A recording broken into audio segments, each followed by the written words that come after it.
You make the case for post-romantic marriage. Now, this was one of the most interesting parts that I think a lot of people have picked up on. And we did this recently for my colleague Stelios, who was a philosophy lecturer at the University of York. He has a series called Symposium, and he sits there contending with philosophical ideas. And we had about a 2-hour conversation on the definition of love, because it's always something, I think, someone who was born very much in that post-neoliberal, post-end of history ash heap of civilization, where a lot of our metaphysical presuppositions have been entirely hollowed out, and we're having to excessively rationally reconstruct them. I think that's what the red pill movement really is. That's why they're grounding things in evolutionary psychology, or the opposite to the feminists who are against tradwifery and mutual codependency, who say we need total economic independence. The guys going their own way, who have, like me, I'm sure, been burned by one too many bad exes and have just gone, oh, to hell with it, I'll be entirely independent. I think we're trying to rationally reconstruct what was otherwise an instinct or a tradition because we've been so distant from it. And so I think Stelios and I got there in our 2-hour conversation, but the fact that it took a 2-hour conversation to read a lot of books about it, to just get to the core of it, means that we're in a pretty sorry state. For you, I wanted to ask, is there a definition of love which is one of those metaphysical things that you've been contending with in this book, divorced from the just anti-practical self-development maximizing soulmate idea that is being advanced, that is causing people to split apart? And is that what you're, having looked into history and seeing that mutual cooperation, is that what you're advancing rather than just the capital B, capital R, big romance? I suppose I would submit that what actually matters in practice is how you show up for one another. Not whether you like each other's Instagram stories or even really share the same opinions on this or that. What actually matters in real life is how you show up for each other, or how you show up in the world, full stop. I can think of, there are plenty of people who feel an intense connection with person X who lives 4,000 miles away and they believe they're their soulmate. But is this person going to drive them to hospital if they suddenly come down with a debilitating condition? Is this person going to show up and wipe their ass? These are the questions which actually matter. Does this, and when you talk about growing old together, I think about my grandparents growing old together, and that's much more of that than even I in middle age really want to think about is about really quite practical stuff, and the foundation of what actually matters there is whether you're going to continue showing up for the other person. Even if you've annoyed each other that morning, or even if life isn't going so well. And what and I think there's a romance to that, and there's a beauty to that, which is very underrated. And I've sought in the book to contrast that, to offer that as an alternate, as a set of aspirations, an alternate model to build on and to build with, in opposition to what I see as a very consumerist, the capstone marriage, as it is, or the self-expressive marriage, if you prefer. This idea that that you get married as the sort of final piece once you've made it in all of the other ways, which implicitly therefore matter more. You've attained a certain position in your career, you've got a house, you've probably even had kids together, and getting married is the kind of final piece, which says that you've attained all of the other things. That dovetails with the self-expressive idea, which I've also challenged in the book, which really I think is a byproduct of the fact that men and women aren't interdependent necessarily in an economic sense, just at the sort of brute material level. Even under the cult of domesticity era, I've argued that companionate marriage, which is beautifully delineated in the work of Jane Austen, I think she's the pioneer of propagating that model for big romance, and really it had some very practical groundings for women, because if you are effectively rendered economically inactive and lacking formal political power or really any economic agency at all, it really is in your interest to find a husband who loves and respects you, for pretty obvious reasons. So the companionate marriage in that context, serves to modulate what is actually an incredibly asymmetrical set of economic and political circumstances, and was very, and so it's no wonder that so many romance novels and sort of princess stories proliferated under those circumstances, because it was communicating something really important to women, which is that if you're going to end up economically dependent on some guy for 30, 40, however many years, you better make sure he loves you. This is fairly, but of course now women enter the workplace. We can control our own fertility. We are effectively independent. I mean, with some qualifications for the gender pay gap, which is really the motherhood pay gap, and so on and so forth. But to the extent that you want to be as a woman, you can be one of the sisters who's doing it for themselves. You can fly as high as you like. In pretty much any profession you care to name, and therefore that entire model isn't strictly necessary anymore. The idea that women exchange sexual access for resources just doesn't really hold under 21st century conditions, or even really the late 20th century conditions. And so the self-expressive marriage, or the capstone marriage, has emerged as a reframing of marriage as a sort of consumer good. It's an optional consumer thing, or a vector for self-actualization at best.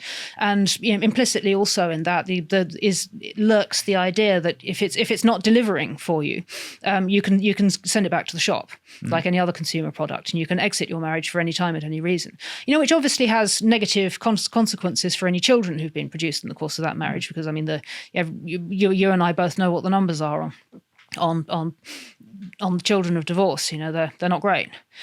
But this is where we are, and to a significant extent, it's a byproduct of the economic conditions under which men and women form or don't form families today.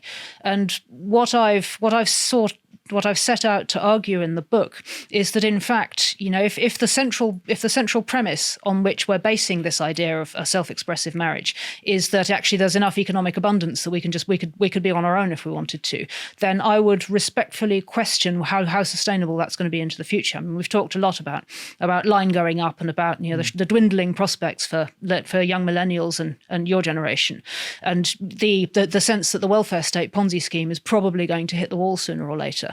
And under those circumstances, I would suggest to anybody who's thinking seriously about forming a family that the treating marriage like a consumer good is just not a very prudent way to go about it, and that actually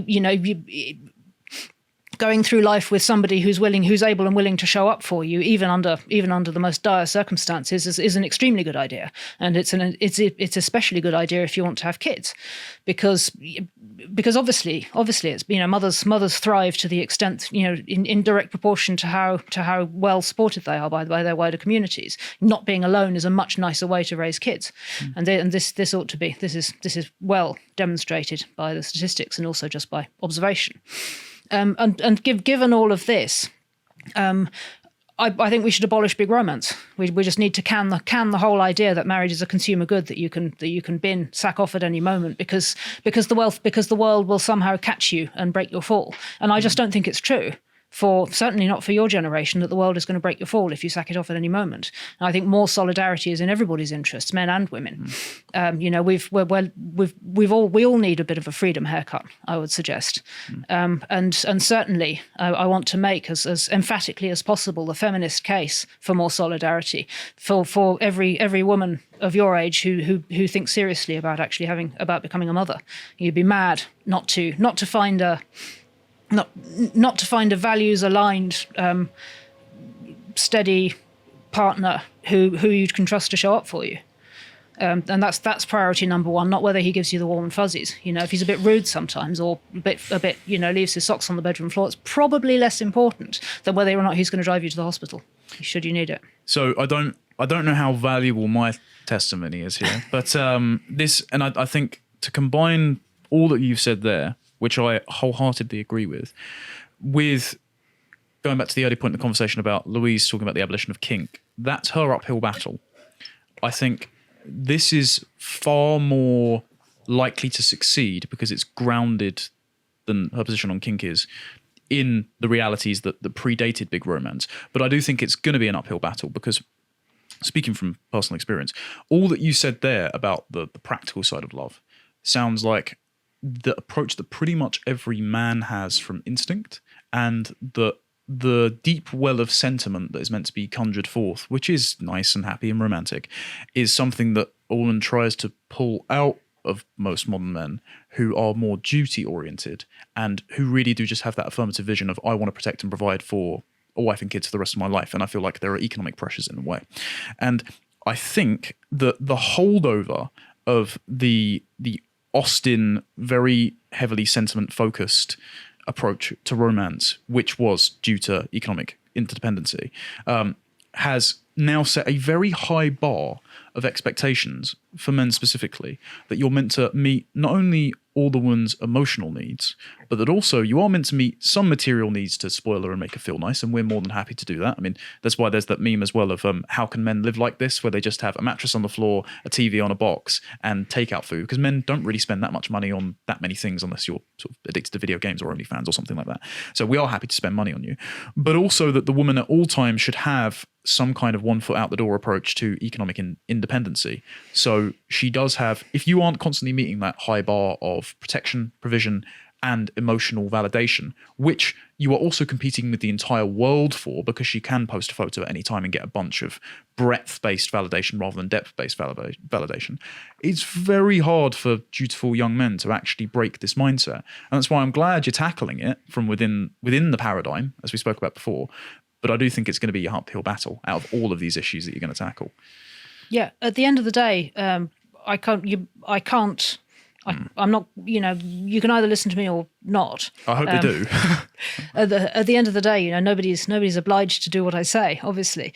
All I can say is that from where I'm sitting, being willing to tie yourself to the mast and just say, no, actually, this is just being able to put aside optionality is life-changing in ways which are just not accessible from the commitment to optionality side of the mirror. It's like going through the looking glass and you come out somewhere different. And that's a somewhere which is very difficult to talk about publicly. But it's transformative and in an overwhelmingly positive way. But this is just, it's something that you have to do. You can't, ask somebody who's done it about it in person and maybe they'll tell you, but it's not something which can really be described on main. And I speak directly to young women in saying that, especially if you want to have kids, it's go through the looking glass. I recommend it. To watch the full video, please become a premium member at lotuseaters.com.